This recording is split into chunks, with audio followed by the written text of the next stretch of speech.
শীতের সময় গাঁটে ব্যথা। শীতের সময় আমাদের কি হয়? হাত পায়ে ব্যথা হয়, ভারী লাগে।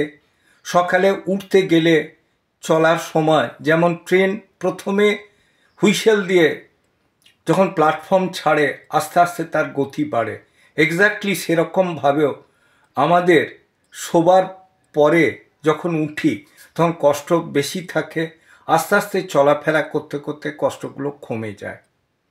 এক্ষেত্রে শীতের বেশ কিছু আনাজের জন্য আমাদের শরীর খারাপ হয়।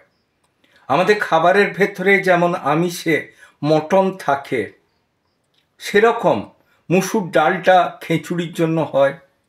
বড় মাছ, মাছের ডিম আমরা সবাই কম বেশি পছন্দ করি।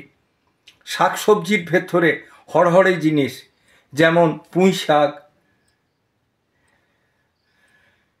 এবং শিম, বিন, বাদাম, এগুলো যেমন আপনার গাউট বা রসবাতকে বাড়িয়ে দেবার পক্ষে যথেষ্ট সাহায্য করে। এঁচোড় কাঁঠালও উঠতে থাকে, পাতি লেবু অনেকে খায়, কারণ শীতেতে অনেকের বাথরুম ফিরতে জ্বালা করে বা কষ্ট হয়।